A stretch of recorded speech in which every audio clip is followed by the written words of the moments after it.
The good old clap, take one. That's right. How many of you knew what you wanted to be when you were 7 years old? I did. I wanted to be world champion. Hey, is there honesty involved in this podcast? Can we be honest? You can shut your fucking lips. And then I'll just say, put them up, what? Let's go. He's like, you look too pretty on the wave. Get ugly. We can talk about DMT if you want. I thought we were boxing.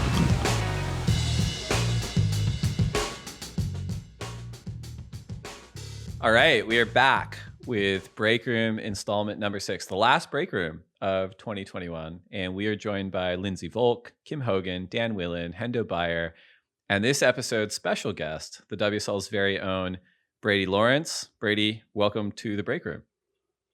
Thanks, Dave. Stoked to be here. Yeah, and for those on the call and those listening to this, Brady's here to remind me of how old I am, because I've been at this company so long that I worked with Brady's dad when I was still at the ASP. And then Brady, I don't think I knew that when you turned up and you're, after maybe like a few weeks, you're like, I think you know my dad. And I'm like, what? And I'm, okay, great. But Brady, maybe just for everyone listening, what is your official role with the WSL and how'd you get started? So I am a social media manager. So me and a team of Elise and Evan, 2 other people on the social media team, we are responsible for everything our fans see on Instagram, Twitter, Facebook, TikTok, you name it. Whether it's at an event, we're throwing all the best clips that you see, like John's 10 at Haleiwa that everyone just saw. We throw that up. We throw a caption on it, all the Instagram stories, you name it. So anything you see at an event, outside an event on Instagram, I'd probably touched at some point. And throughout a given year, and I mean, you can talk about the chaos of the last couple of seasons, but maybe just start in a normative year. How often do you are on the road, and what are you doing when you are in the trenches on site at these events? Yeah, so on a normal year, the social media team generally tries to get 1 or 2 people at every single event. So I think have been to just about every single event with the exclusion of the Oz leg last year. In the last few years, I've probably been to almost every other single event.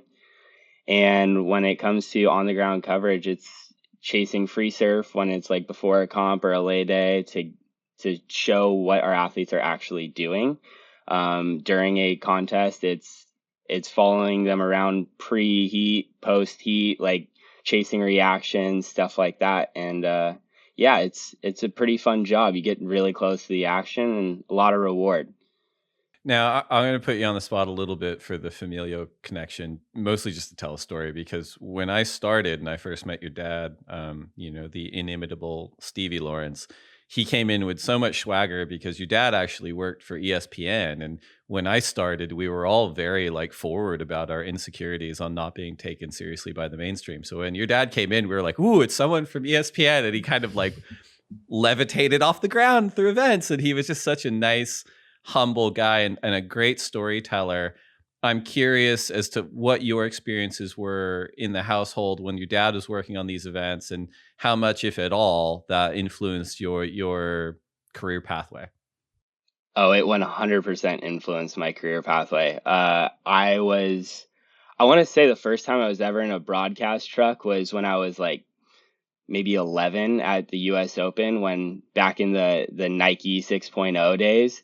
And it was pretty wild. My dad just wanted to bring me to the surf comp and I was stoked. And I sat in the TV truck for about 12 hours, 4 days straight, just because I wanted to see what it was like. And I quickly realized that is absolutely not what I want to do. I don't know if anyone's ever been in a TV truck, but it is one of the scariest and most stressful environments that you could ever think of. But yeah, so I did know I wanted to be in the competitive surfing world because all that stuff fascinated me so much. But I knew that I wanted to get as far away from that TV truck as possible. It is pretty funny, right? Because I think a lot of people forever romanticize those roles where it's like, oh my God, you travel the world and you run the broadcast for our sport or any sport. But as you pointed out, hey, you're pretty much in that thing from before the sun comes up until after the sun comes down, and it looks the same whether you're in South America or Europe or Australia, and you're like, it's a box, but it's an essential kind of role for what we do, I guess, as a business. Yeah, I mean, you got to give props to everyone that's in that TV truck for every single event. They're long, grueling days. You can't like afford to not be focused because something can happen, and it's a long day in there. And they really only get to experience the amazing places that we get to go to, like on off days or pre or post comp if they're going to stay longer or something like that. Yeah. Now, I'm guessing by the decor in your background, you're still in Hawaii. Is that correct? I am. I am in a house right across the street from Keiki on the North Shore. And yeah, I'm staying here for most of the winter. So I'm pretty stoked on that. Entrenched. Now, outside of what we all get to see in the events, and we did just finish our final Challenger Series event a couple weeks ago at the Michelob Ultra Pure Gold Challenger event in Haleiwa. But what are you picking up just out in the lineups, watching these sessions go down? Where are you spending your time, and has anyone been standing out, whether they're a qualifier or an established CT surfer, or maybe just someone that no one's heard of? Yeah, it's pretty crazy. If you've never been to the North Shore during the winter, there's pros out everywhere, every hour of the day, rain, sunshine, wind, onshore, offshore, side shore, you name it. There's guys and gals out like everywhere, and it's pretty fun to watch. Just yesterday, I was at the Aukai Sandbar and I saw Callie Vost boost a huge full route like into the flats, and it's just like, yeah, that's just happening like all the time, just stacking clips everywhere. It's pretty epic. Awesome. Well, Brady, we are fortunate to have you today. I'm going to switch gears a little bit here. Now, we mentioned that we've just completed the final Challenger event of the season. It was there at Haleiwa, and it qualified our 12 men and 6 women for the Elite WSL Championship Tour in 2022. I have to confess, it was designed to work out this way, but then anecdotally, I got so much sort of unsolicited feedback where people were like, oh my God, I'm really enjoying Haleiwa. Even though the conditions were a little bit challenging on some days, we had a bunch of lay days, they just said, I really like it because the only thing I'm thinking of is the one story, which is who's going to make the cut. And I might pass it to Lindsay because Lindsay, on the marketing side of things, I'm interested to get your take on how this design impacted your job in terms of what you needed to message and just what your experiences were watching the event. Well, I think that made the job a lot easier because it made an event that might not necessarily be as exciting, like really compelling for consumers, because it's like this was the battleground and there's so many storylines. So from us, instead of thinking, how do we make this exciting, which could be, I think that comes up in a lot of other sports when you think of the quote unquote lower tiers or qualifying tiers. Whereas for this one, it's like this was arguably more exciting than some of our championship tour events last year. There was like a storyline at every turn. And because these storylines were so linked to the athletes themselves, I think it's great for the fans because you can really sort of digest targeted messages for different audience groups. So it was really great for me. Dan, Hendo, Kim, any takeaways from your guys' perspective from the Haleiwa event? Yeah, I would agree. I felt compelled to watch these heats, and the drama was palpable. Like, I don't know, just the fact that you have some of these CT surfers, local guys like John surfing against people qualifying, these stories were insane. And I mean, over 13 years of watching this event, I've never seen a 10 like John's. That just blew me away. And that was a huge highlight for me. And also Betty Lou Sakura Johnson, amazing story. And I can't believe I didn't think about her the previous time we got together because she is a shoo-in. She did a phenomenal job, and what a cool story. Yeah, I thought the format of the Challenger Series really helped because normally that event would take place in the middle of the Triple Crown, and then like Pipe is on its way, and like it's the end of the CT season, and so like there's so many big things going on around it where it was like all eyes of the surfing world were on this. The standout for me, like Hendo kind of touched on it with Betty Lou, is like the class of rookie women is like amazing. I think we've talked about it like once or twice already, but about this new generation of women surfers headed towards the CT, like with Sierra Kerr and Erin Brooks and Betty Lou and like all these young women. But like it's happening way faster than anyone expected. It's happening right now. Like 5 of the 6 qualifiers are rookie rookies on the women's side, and they're like super legit, like winning the events. Like on the men's side, the winners of the Challenger Series events were all CT surfers or former CT surfers. But on the women's side, like that final was Carissa versus 3 rookies, and a rookie won. Like that's amazing. If you would put odds on that before, you'd be like Carissa's gonna win 97% of the time, and she didn't. It was crazy. I feel like the women's CT is about to get super exciting, and the fact that only like what is it, 9 or 8 or 9 of them qualify at the end of the year, like, or at the cut line, like people are going to get upset. There's going to be a lot of rookies coming in, and like some big names are going to fall off. It's going to be wild. Yeah, we're going to talk a lot about that a little bit later. It's going to be an exciting year. Kim, how about you? Did you have any takeaways from Haleiwa? Yeah, I think my biggest takeaway was how I think everyone has sort of already touched on it, but how leading into Pipe, it gave me a lot of context around who these new athletes are, or who the athletes who weren't here last year, who I might not have paid attention to or ever heard of. Now I'm sort of able to follow them and have some context around who they are. And like everyone has said, especially on the women's side, I think we're in for a really interesting year in terms of qualifications and in terms of the final 5. But yeah, it's a super cool lead in to the season that we've never had before. We've got a new cast coming. It's going to be exciting. Dave, you were just out in Hawaii. What was your time like out there? And also, if you're listening right now and haven't heard our Brisa Hennessy episode, it's out. Go ahead and listen. Dave did it in person out there in Hawaii. What was your week like, Dave?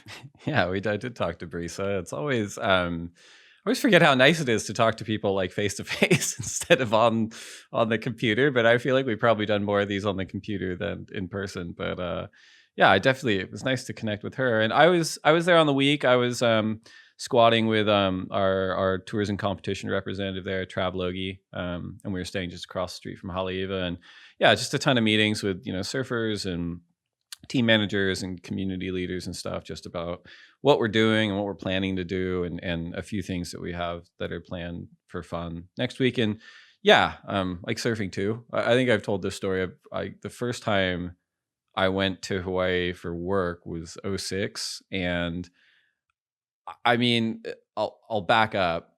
There's no wrong way to surf, but I definitely, when I was a kid, like gravitated towards like, I'm going to ride this board because it looks cool, and I'm going to try to do a chop hop, and I don't give a shit about a bottom turn. So like did all the like flashy stuff and none of the substance, and that all, and like competed like like an idiot.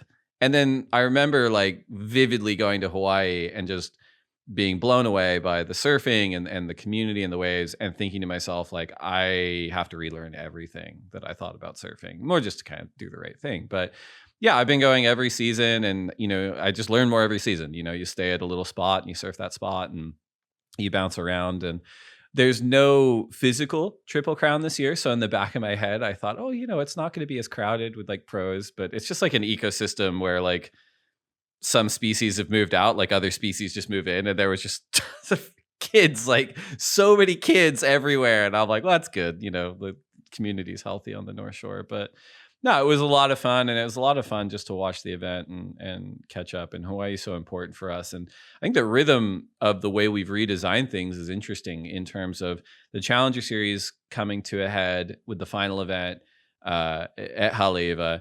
And not a long break, it's like 6 weeks. And then we're already ramping up for the start of the championship tour season, kicking off with a bang at Pipeline, backing it up with Sunset Beach. So there's this new cadence and rhythm just to the sport in general that's interesting for everyone, whether it's the surfers or the brands or the media. And I think particularly people at the WSL, I'm sure everyone on this call is feeling the same, where okay, the season's over and we used to start in March, but no, we don't. We start at the end of January, so we don't have really any space. And yeah, it's kind of intense. I don't know. Does anyone feel the same? Yeah, it feels like a year-long sport now. Like, I know a lot of other sports, they try to, like, when in their off season, like, how do we keep eyeballs on us? Like, whether it's free agency period or something like that, the draft in some sports. But like for us, like the Challenger Series is doing that big time. And those, like, the fact that the events are all like at CT level waves just makes it like it's almost hard to tell sometimes, other than the number of people competing. It's crazy. It's just like nonstop. We're going to move on, as Hendo said, to the class of 22 here in a minute. But before we do, maybe just a round robin on championship tour surfer takeaways from Haleiwa. We talked about John. Carissa also made a huge impact and fell short in the final to Betty Luce Curra Johnson. But maybe just around the horn, like takes on both of them. They're multi-time world champions. John's coming back from injury. Carissa's now the reigning 5-time world champ. What did you think of their performance in Hawaii? What did you think motivated them to do the event in the first place, seeing as how they didn't have to for any kind of qualification purpose? And then also, how do you think that bears out for them heading into 2022? Kim, we'll start with you. Maybe we'll go back around the horn that way. Exciting. I think that they both did it because it's fun. John obviously hadn't put on a jersey in a while, but I think that's something really interesting about surfing specifically as a sport is I think that a lot of our surfers do surf just for fun, and to surf Haleiwa with 2 or 3 other people is probably more fun than it than it is anything else, maybe especially for someone like Carissa. I don't know. I'm not in their heads. On the other side of that, I feel most excited about everybody else. To be honest, I feel like John and Carissa, for how much I love them and for how incredibly talented they are, I'm super, super stoked about the rookies on both the men's and the women's sides. And yeah, that's kind of where I'm sitting right now. Dan, are you next? Sure. I feel like I talked about what I was most excited about, but it is cool seeing the CT people like on both sides really like committing to it. I feel like at each stop there was like a good presence from the CT surfers, and I think it just helps showcase, like Kim said, like we know them and we love them and we're going to see them starting in January, but it almost helps them being there helps showcase the younger up and comers, because it's like, dang, they're beating John, they're beating Kanoa, they're like they're taking down Carissa in the final. Like I think it just helps, it raises the event to makes it feel like more than just a QS, and it just makes everything feel bigger. For sure. And I was stoked to see Lakey back in action, making it to the semis. What a good return from her.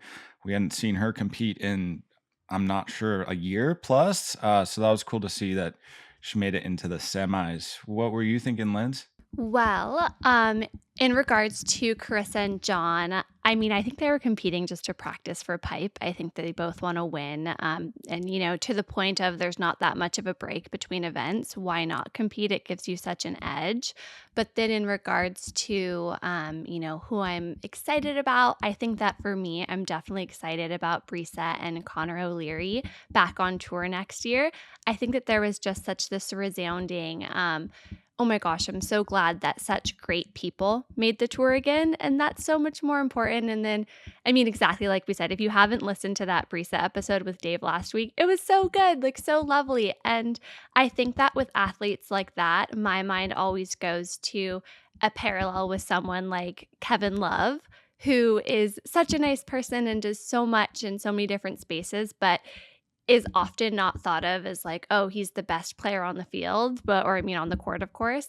But then you think about it, and it's like in 2016, when it was a really big year for the Cavs to win the championship, he had like just a crazy game and like against the Trailblazers and like 34 points in a quarter. And I'd like to think that like both Brisa and Connor are going to have those moments where they really go down in history as like, this is the moment that they really like had that competitive breakthrough. And I think that they're both really deserving of that. So I'm excited to see it next year.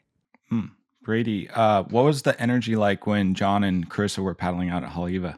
It was pretty mental. John just specifically only talking about his insane 10. I actually didn't get to see that one live. I was on my computer posting something else in the nerd cave, as you've coined the term, Hendo. I was in the nerd cave and I was just listening to the PA, and it was just like, John Florence takes off, does a huge air reverse, then another turn. Oh, wait, he's pulling in the barrel. And there was like a crowd like going off in between every single little part of that wave.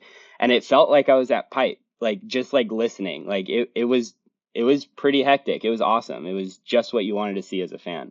I love that note because for the people that are on tour, and again, it goes back to kind of myth busting what life is on tour. Like the amount of times you're in the restroom or like on your computer or doing something when something major pops off, you're like, wait, what? And then you're getting all these texts from your friends that are watching it live on the webcast. They're like, oh my God, where are you? Like so and so just said this, or like punch the security guard. You're like, oh, I just took a personal break. Like I don't know what's going on.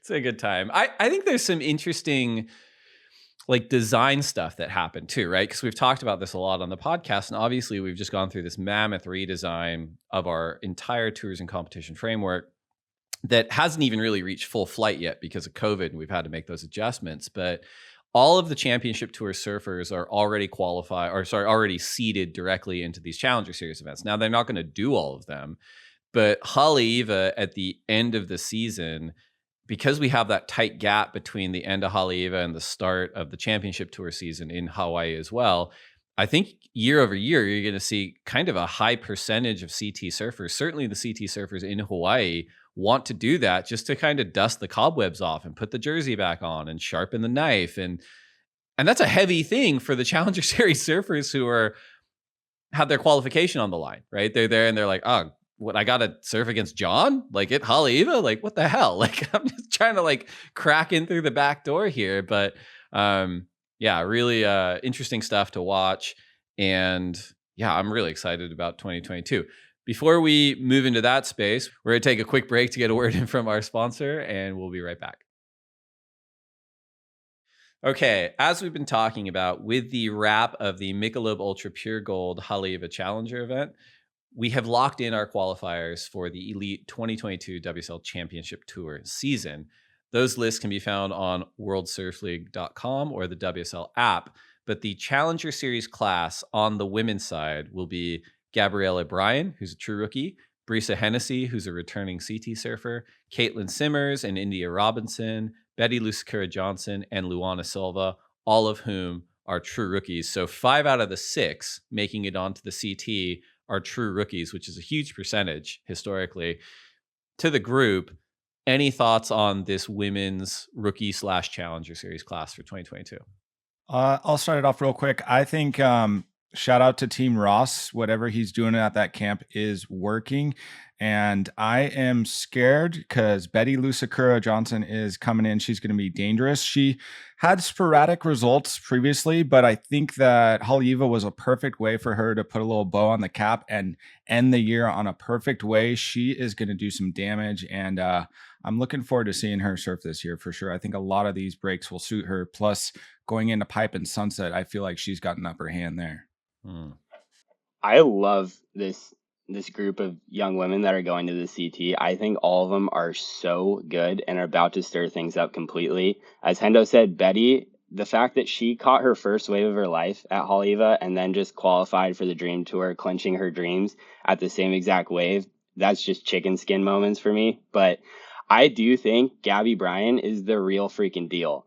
She went through the entire Challenger Series, 4 events, didn't even take the carryover event from last year like everyone else.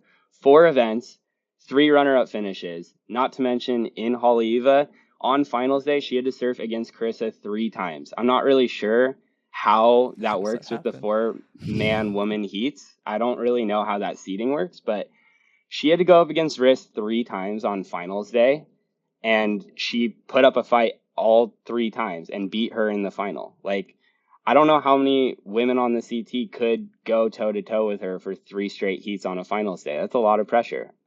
It's a really strong class, and I'd like to think, and this is obviously early days, but it's symptomatic of the Challenger Series redesign. I think that curates kind of an upper level of qualifying series surfers, and to a person on this list, and they are all very, very young, but oftentimes you get young surfers qualifying who have kind of a monopoly, at least in terms of their weaponry, on progressive surfing. And all of these young women are so powerful and strong in their own right. And I think, as you pointed out, Brady, like that's going to do a lot of damage on the CT. And that's kind of the thing that translates a lot of the time. So I'm with you. Like this is a much stronger class than I could have anticipated. And it's a little bit different to the men's class, and I'm going to quote an unnamed source on this, but someone who has been around the sport for decades and has managed teams and has been on tour themselves. And their comment to me about the men's class was, there's no single superstar like a Gabby or a John or a Mick or a Jordy who is qualifying. Like, there's no like superstar in their opinion. And I countered by saying, yes, but oftentimes when that happens, it's sort of one superstar and the rest are often kind of cannon fodder. Whereas I think the men's class collectively could do more damage than a lot of other classes in the past. They're kind of like the 2021 New England Patriots, right? They're all very, very good and they're all going to do some damage, but there's not like a singular superstar. But just to call them out, we have returning CT surfer and the ultimate surfer, Ezekiel Lau. We have rookie Liam O'Brien. We have returning CT surfer Connor O'Leary, rookies Jake Marshall, Callum Robson, Samuel Pupo, returning CT surfer and former rookie of the year, Nat Young, and then rookies Ima Kalani Duvall, Luca Messinas, Zhao Xianca, Jackson Baker, and Carlos Munoz. So very interesting men's rookie class, in my opinion. And I want to get the team's thoughts on the men before we move on. It's rad that we have some surfers from new places, like Luca from Peru and Carlos from Costa Rica.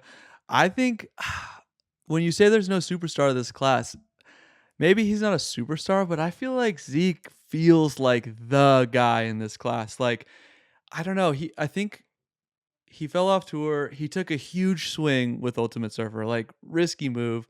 I don't know how many people expected him to be on it, but when he was on it, he was like so far and above everyone else there. He wins it, right? So he's back on the tour in some capacity.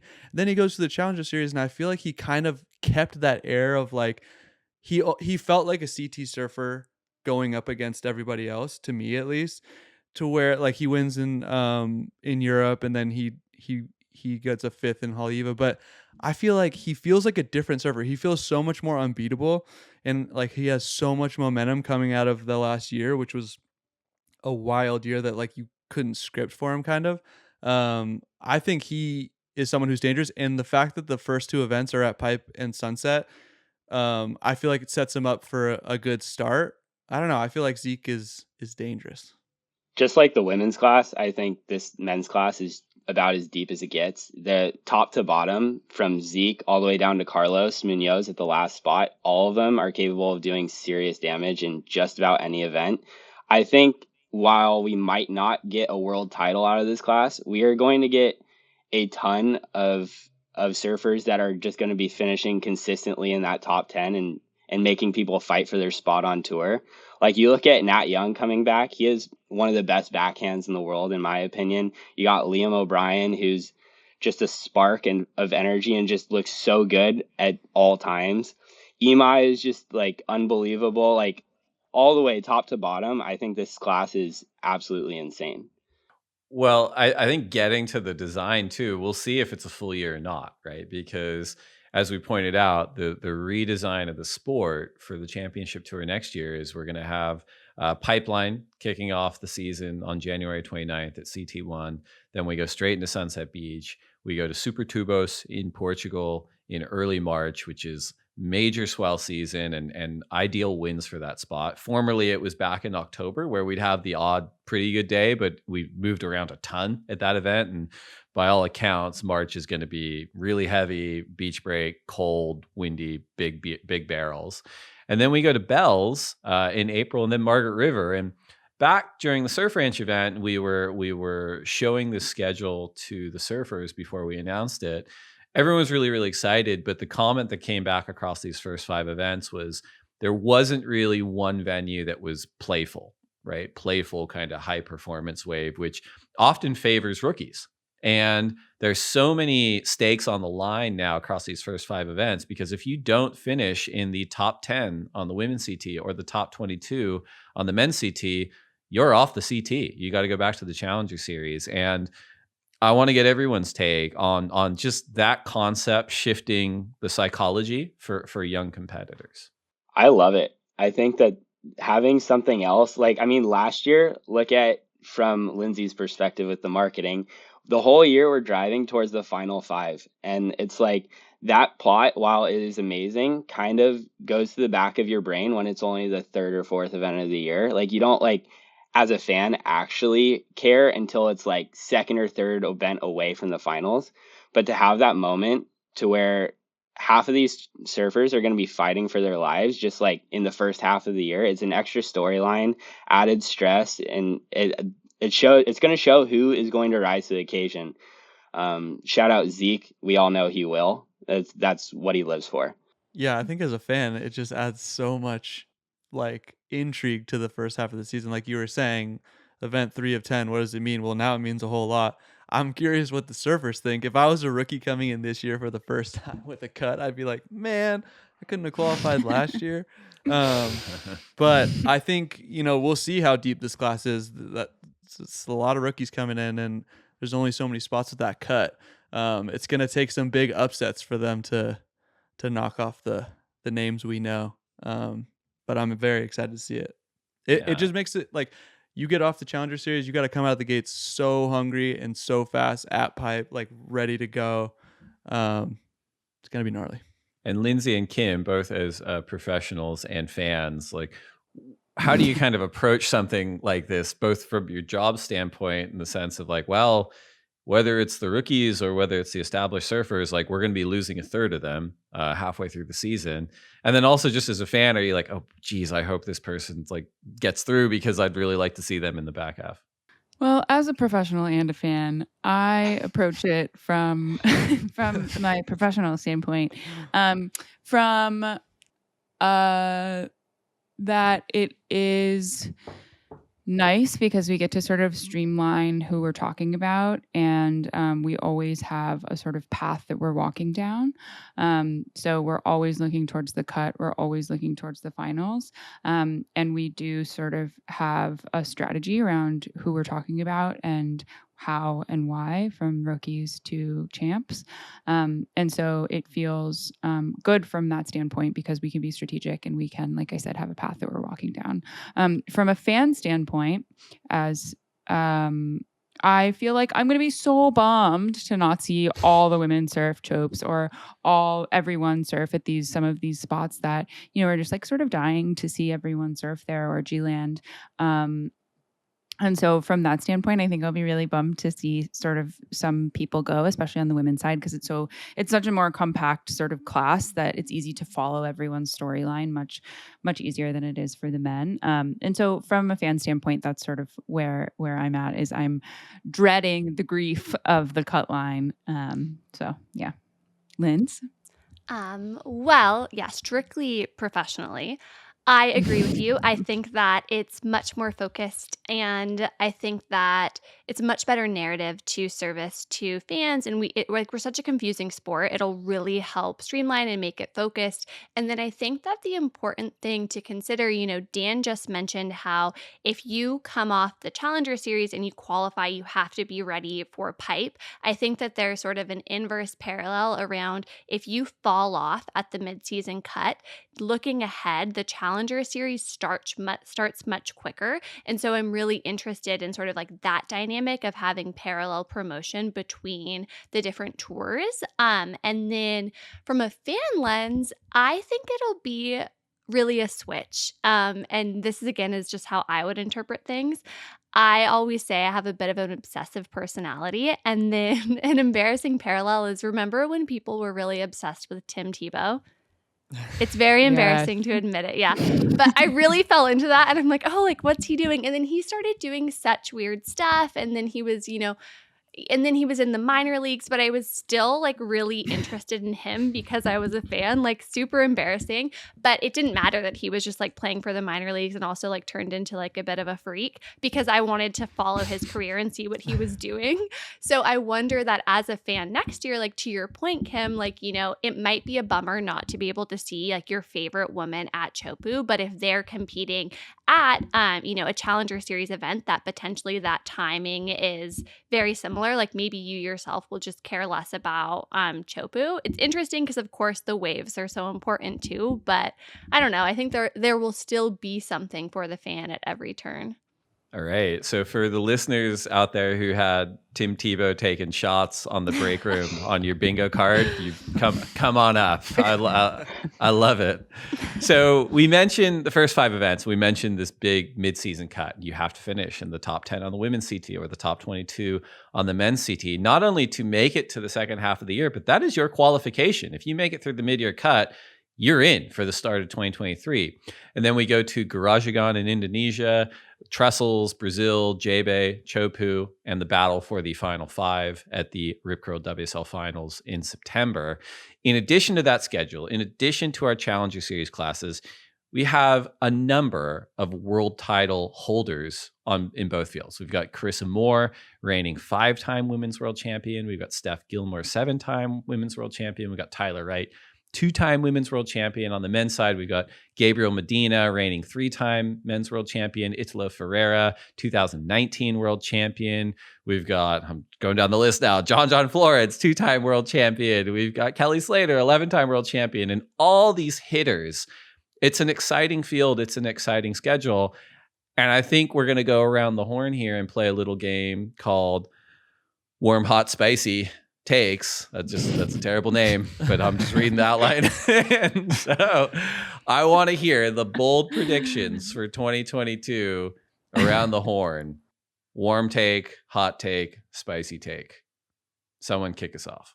I guess I'll start us off because mine aren't like all that spicy. I just couldn't think of anything too wild. But as far as warm, I think that hopefully we'll see a new and unexpected rivalry that's born on the women's side. I mean, we've seen good rivalries in the past with Steph or Carissa or Lakey and such, but I think with this new crop, I want to see some fire. I want to see some new rivalries. I think it would be great to see. Hot, I think it would be great if we could see Parco get a wild card. Last year we had Mick and we had Taj. I think it's time to bring on Parco or Dingo. I think that would be. Are they going to do better than Mick and Taj? I mean, those are great. Like, I love those guys too. I love seeing that. But I want to see Parco too. Bring him back. Bring back Dingo. And then the lights just like went in and out at like the Balter Brewery, and Joel's just like, "What?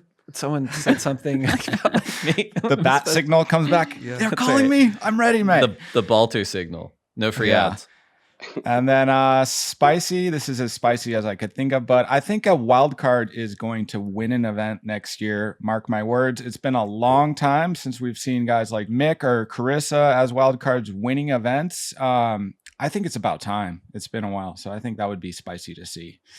Any hot, warm, spicy Frio takes for you, Kim? Oh yeah. Well, I don't know. I feel like it's my own like spice meter, which is probably pretty weak anyway. But okay, warm. I have a take that everything is going to move around, get canceled, shifted around because we are still, in fact, in a global pandemic that does not seem to be getting warm better. take. I'm sorry to bring it up. I also think we're going to see more people retiring because I think that there's just like a shift in consciousness globally, and I think it from those of us who have desk jobs to professional athletes, I think we're all sort of changing our minds. Hot take. I think that the rookies will dominate. And I think a lot of the surfers who sort of had a more or less free pass to the top 10 no longer will, which I think we've all said a bunch of times on this already, is like the rookies are just so good. And I think that they're gonna surf their way into those top spots. My spicy take is that I don't really think that Steph is going to be on the up and up anymore. I think that her decline has already started and will continue. And I don't think she's going to be in title contention. And I think that she's just not going to have the dominating power that she used to, considering, again, this rookie class. Like we just saw what happened at Haleiwa with Carissa. And I just think that's going to sort of be the trend with the women who have been on tour a bit longer and those who we sort of expect to dominate, or we sort of have this guarantee that they'll dominate. I just don't think it's going to happen anymore. And that's it. Scary. Brady? Yikes. Scary. Well, my not so spicy warm take is actually pretty spicy. I think John's going to win 3 out of the first 5 events of the year. We're giving him a back-to-back pipe master. a win at Sunset, and then either Bells or Margs. We know he's very capable there, and I wouldn't be shocked. It's crazy to me that that's even a warm take. As far as my mid-level spice, maybe your Cholula or Tapatio level spice, I'm going Gabby Bryan. Backing up my earlier comments, Gabby Bryan takes the 5th spot for the WSL Final 5 and defeats whoever she goes against at number 4 to get into the second round of the Rip Curl WSL Finals. Not sure who that number 4 is going to be, but Gabby Bryan. I'm all in on the Gabby Bryan train for 2022. And then my Triple X Spicy Wing Wednesday take is Kolohe Andino gets his maiden CT victory in the first half of the year. So let's say John takes those 3. Whoa. Let's say John takes those 3. We'll give Kolohe maybe Bells or Margs, whichever one John doesn't win. And then in the second half of the year, he follows it up with another win and puts himself square in the middle of the title race come the Rip Curl WSL Finals. Yeah, this is really spicy, Brady. That's good. I like it. That's Wing great. Wednesday. 0 career wins to 2 in one season. Yeah. We love to see it. Making up for lost time. You wanted Into it. spice. Give him all 10 wins. Let's just go there. That's like a ghost pepper spice, and I love it. Yeah, I like that. Who's next? This is a fun game. Warm, hot, spicy. We need a hot sauce sponsor for this. Heck yeah, we do. I'm starving now too. We need to wrap this up. I gotta go eat. That's tough to follow, but I'll go. My warm, dang, now I feel I gotta up the spice here. But the warm take is that a rookie man and a rookie woman will make the final 5. Sounds like it's Gabby Bryan, according to Brady, is the women's. We'll see who the men's is. Maybe Jake Marshall. Hot take is that the men's final 5 will not have a surfer from Australia, Hawaii, or America. All 3 of those countries, or whatever, not included. The 3 Brazilians are going to be in there. It's a guarantee. Gabe, Italo, and Felipe in some order. Then I think my boy Jordy is going to be in there. And then I'm leaving the spot open for, a wild card, probably Kanoa. He feels good. But Jordy's going to be in there this year. He missed it last year. He's coming back. It's Jordy time. I love how you just ride the Jordy train so hard. Someone has to. Yeah, I feel like I'm out here on We just dust Jordy the Island. train off once a year. Just dust it off, and we're like, we're back. We've been on this thing since 2008. So no John, no Kolohe, no Connor, none of those guys. No You're Australians. going no John after what he just did at Haleiwa. That's man. spicy. What's gonna get him? Performance, injury, I don't existential know. crisis? I don't want to say. Ennui. Early retirement. Maybe he just gets on a sailboat and sails away. All right. Okay, my or spicy it could take. be a pandemic related. Maybe the vaccination hope not. situation. Such a downer, Kim, with the schedule changes. Yeah, the should I pandemic. keep bringing God up the damn it. global pandemic? This is We know. a reality train just blaring through the podcast. Here I am. Okay, Sorry, my I'll stop. spicy take. How can we do takes without mentioning Kelly? So my spicy take is 11-time world champ Kelly Slater either makes the final 5 or does not make the cut. There is no in between. And in like either this. scenario, it's his last full year on tour. He's walking away after 2022. He's either in the finals and maybe winning it, or gets cut with the rest of the lower half of the tour and walks away from full-time competing. I think we'll see him as a wild card till he's 60, 65, but full-time, this is it. He's done. Interesting. Hopefully we can get him in the commentary booth then, if he does miss the cut. Oh my God. Yeah, let's do that. He's gonna be on the break room 2023. Oh, then I have to tell him my take. And we're gonna clip your take and we're gonna play it right before he goes. Oh. Yeah, the I'll take intro it. to his Hey, well, it show. would have been right in that scenario. It would have been right, so Yeah. he can't be too mad. That's right. Lindsay, what do you got? Okay, I'll try to follow that. The bar was really set high with Brady. So I said that my warm take was just that the tour was boring before. I think that it got exciting last year, but last year was like a fake tour. So I'm really excited. But seriously, there were individual events that were exciting, but not an entire tour that was exciting. So I guess credit to, it was I don't know, leadership team, or maybe it's just the finals. That's the exciting part. So kudos to Travis. But so that's my one take there. And then moving into the hot territory, I won't say the name, but I think that someone who retired last year is going to be begging Tours and Comp for wild cards. So when that happens next year, like we'll know. We'll be like, that's what happened. They always come back. And then my spicy take, which doesn't feel that spicy, is that I think that next year, the fifth seed on either the men's or women's side will win the finals. I think this for a couple reasons. We have there's just such a strong field of talent, but then also if you're a really strategic competitor, I think that you were able to watch last season and learn a lot of things. It's not always about getting like a win. It's about having sort of like an average high scores to get into the final five. And as opposed to last year where we talked about sort of what opportunity did the final five competitors have to really practice that day of surfing? And there wasn't a ton. Whereas like now, like you've had a whole freaking year. Like I hope you've been like surfing those like back-to-back heats a million times to really get it. But anyway, so I think that'll happen. Nice. Dave, do you have any, or are you not allowed to have them? I think I'm allowed to have them. Is everyone else gone? Yeah. I didn't do the homework, so I was just writing them down as that people were talking about it. But so my warm take, I guess, like this kind of got shot out, but I think Gabriella Bryant's going to win Rookie of the Year. I'm not saying she's going to be top 5. I just think she'll win Rookie of the Year. The break room loves her. Apparently, yeah. Friend of the pod. My hot take is I think that Liam O'Brien will resurrect Australian men's surfing. It's not going to be Ryan Callanan. It's not going to be Jack Robinson. It's going to be Liam O'Brien. The Lobster. The Lobster. Oh, is that his nickname? That's so good. That's a good one. Use that? It is now, yeah. I've been hearing that one amongst the Aussies.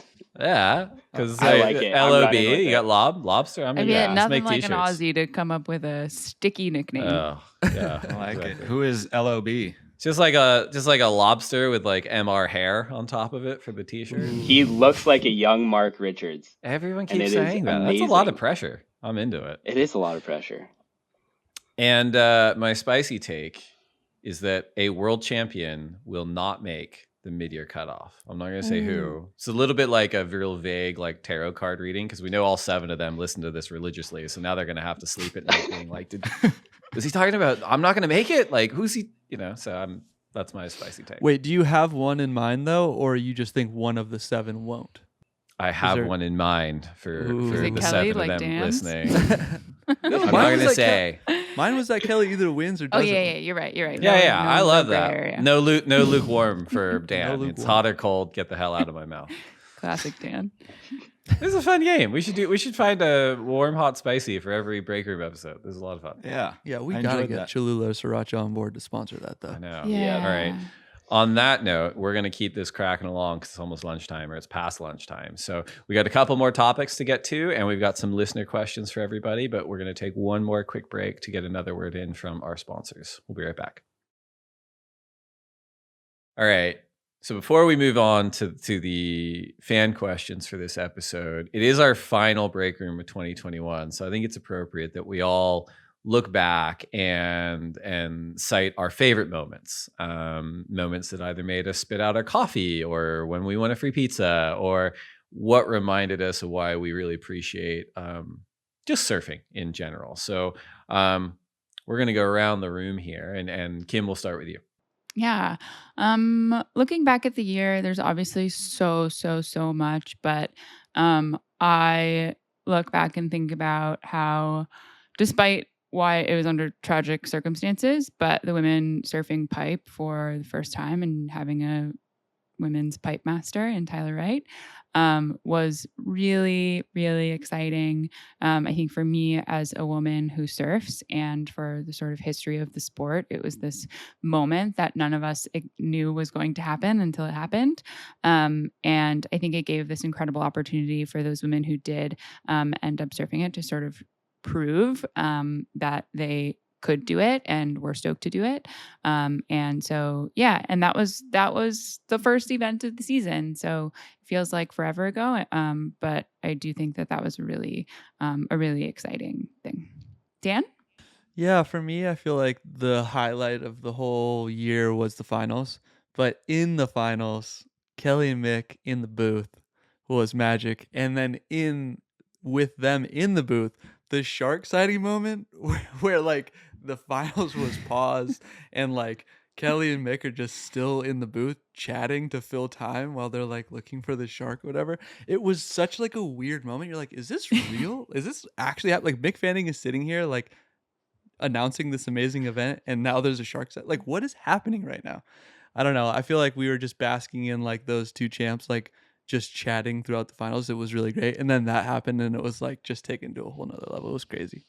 Really enjoyed it. Lindsay? My moment is also at the finals. When Gabe did a freaking backflip. Like, that was crazy to me. And I've heard the rumors that apparently, he did it once before like Brady was born or something. But this felt like a first time and was really exciting and just like a special moment and invigorating.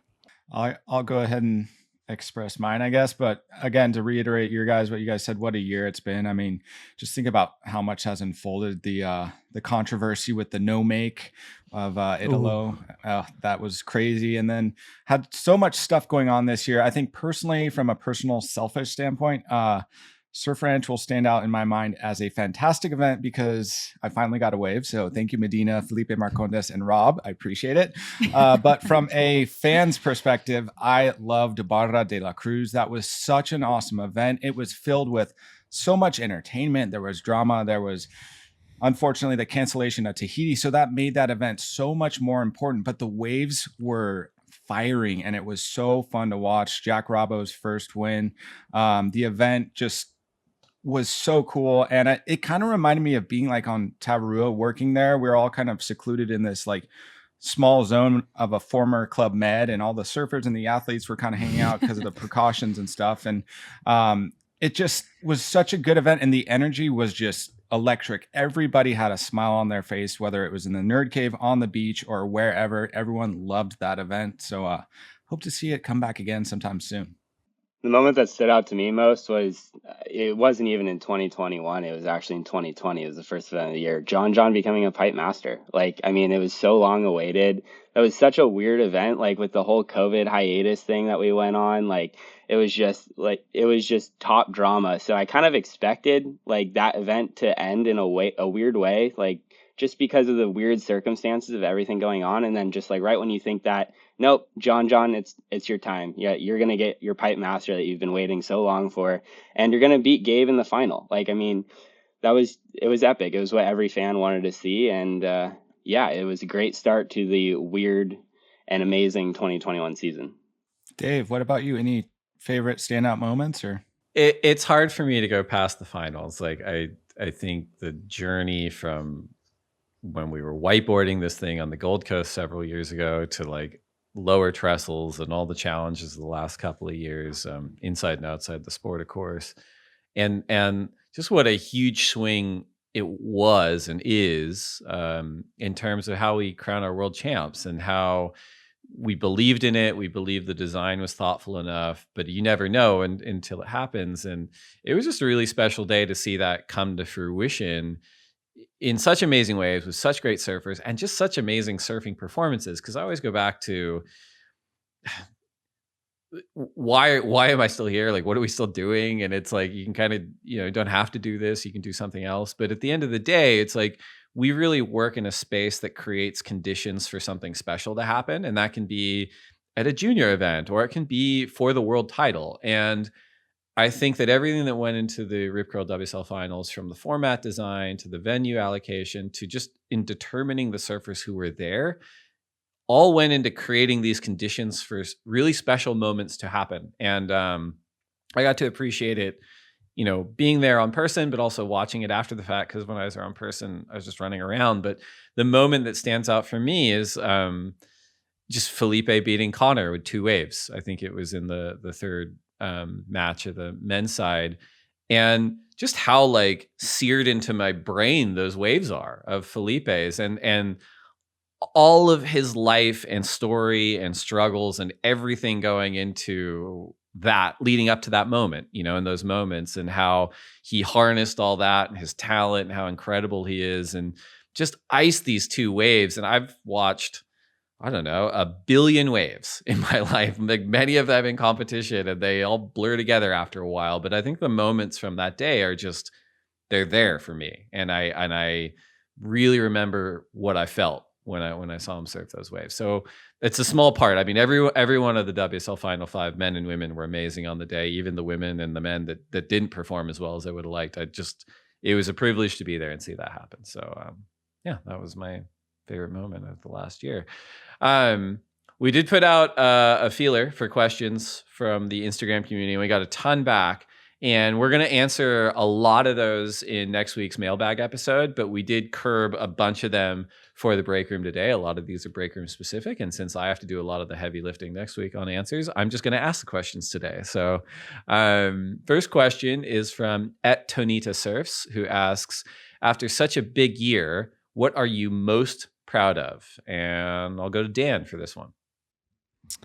Yeah, lot. I think the main thing is just making it happen, making it all work. Like, the season wasn't perfect. Like Brady said, it started last year and it was long and winding and weird and unpredictable. But like, we had a season, we had a number of events, we had a successful finals. And like, I think throughout the journey, there was a lot of comments and questions like, hey, the NFL's playing, like, why can't WSL get, out in the water? Or like, how is surfing the one sport that can't figure it out during the pandemic? Like, what's going on? And I think it's hard to understand from the outside, like, how much goes into all this, and the fact that like we're operating in these public spaces that are like government run many times, and we can't just call up the owner of the team and open up the stadium, like, which is a private space. Like, all these stadiums and fields and courses that are privately owned, we don't get to do that other than at Surf Ranch. And I think, so the fact that we cobbled together this season and made it happen, like the Australia leg with quarantines and like 4 events in like 2 months, freaking crazy. The fact that it happened is what I'm most proud of as an employee, and I think it was a pretty big accomplishment. That's a good answer. Next question is from @Trav022, who asks, which CT rookies in 2022 do you have high hopes for? Brady? I know you're big on Gabriella Bryant, but you can also add. You can cross genders, you can do whatever you like. Well, I got 2 parts to this one. Gabby, I have high hopes for, obviously, but that's not one of the 2. The first one being, I'm stoked for Carlos Munoz and Luca Macinas. That is, they're from Peru and Costa Rica, respectively, not 2 very well-known huge surf markets in comparison to the US, Hawaii, Brazil, Australia. But I think they'll make a name for themselves, and I really hope they do well, just because the diversity it brings to the tour, it just makes it that much better. Secondly, as a San Diegan, I would be very bummed if I didn't say I have high hopes for Jake Marshall and Katie Simmers. 2 San Diegans on tour. I don't believe we've had one on tour since Taylor Knox and Rob Machado. And 10 years, Brady. It's been 10 years since Taylor Knox was on tour. What's happening down there? Selfishly, I don't know what's been in the water. It's like a retirement community for 20-year-olds. San Diego. It's so weird. There's so much talent, so much potential, and maybe there's some good waves. I don't know. Clearly not. There's not good waves here. Don't count. There's not good waves. Yeah, don't count. Go to San Clemente. Right. But yeah, go North County. I hope Jake and Katie nothing but the best, and let's see them shine on the world stage. I like it. Next question is from @BFin620, who asks, what are the results of a break room surf contest? Kim? Ooh. This one is a tough one with a multi-layered response. So we had a lot of follow-up questions in an effort to answer this, mostly revolving around what wave they're at. I assumed that it was Bay Street, which is the incredible location outside of our office. And if it were to be held there, I would deem Brady Lawrence as our champ because he loves giant, shitty closeouts. Literally shitty because it's in front of a pipe, like a drain pipe. Literally one of the worst waves in the world. Yeah. But do not forget, I actually lived across the street from the office for a year. So I surfed out there more than you might think. Hendo with a self-review. It's a Hendo Brady final. Brady semifinal, or final. Yeah, and we did actually have a WSL surf contest at that legendary break a couple of years ago, probably 4 years ago now. It was called the Colby Classic. It was incredible. Great turnout from rookies to longtime surf legends. Brady, I don't know if you remember if you were on the winning team, but I think the winning team was the green team, and it included Hunter Jones. But I think it also included some other people who may or may not have been their first time paddling out. So at the WSL, we have a great spirit for internal surf contests. I don't remember what team I was on, but I do remember that me and Shannon Waller had a quite little speed shade game going on, so we might have gotten some extra points thrown our way. That was actually my first week working for WSL. I remember it was pretty vividly. I think day one was like a Thursday, and it was like Earth Day or some weird thing, and we're like painting little flower vases at lunch, and then the next day was the Colby Classic, and I was like, whoa. I'm going to like working at WSL. This is pretty rad. Is this what every week is like? Yeah, we painted flower pots. I remember that. Yeah, and but the Colby Classic was a blast, and I would love to run that final Brady v. Hendo at Bay Street in the near future. That'd be fun. Let's go. Combo swell, let's go. I'm ready. The break room open. It's also important to note that it was at like 2 p.m. or something, like possibly the worst like wind conditions. Like it just worked for everyone's schedule. Like it was super windy, shitty, obviously awful in terms of swell. But we do WSL surf contests, and everyone is a winner. Okay, so the next question is from @PonchoSurf, who asks, I can't help but feel the best years of the tour are behind us since we lost Parko, etc.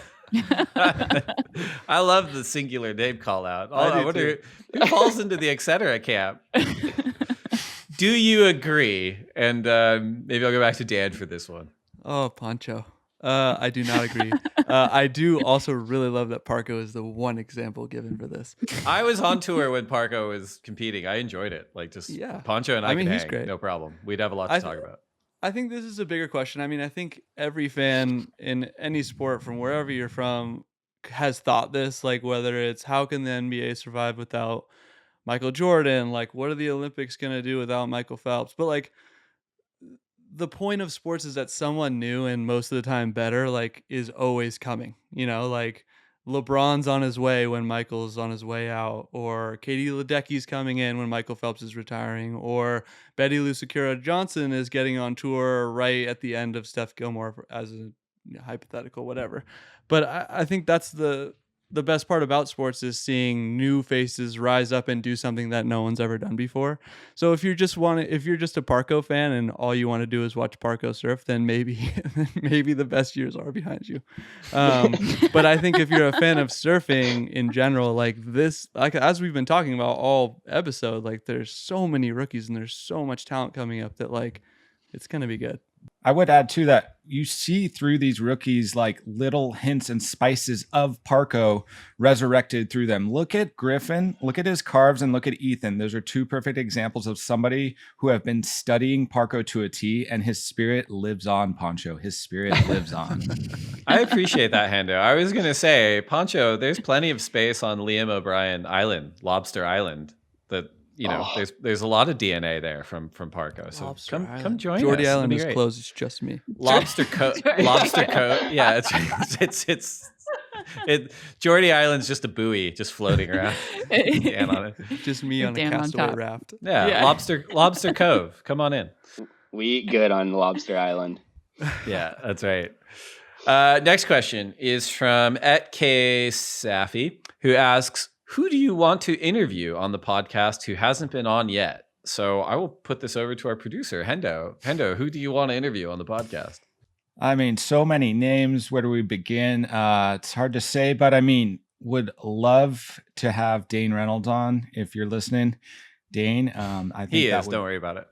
okay, that would be a pleasure. I mean, Dane and his wife Courtney, both of them together on the pod would be fantastic. Love what she does with Napkin Apocalypse and the kids. Oh my, just bring the whole family on. Bring the whole Reynolds family on.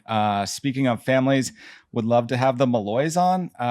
Just haven't heard from them in a long time. I think Dimity Stoyle Shimmy Disco would also be a great interview. She is full of froth and energy. So those are a couple. And last but not least, I think David Rostovich would also be very interesting and cool. So those are a couple I'd love to hear. Good notes.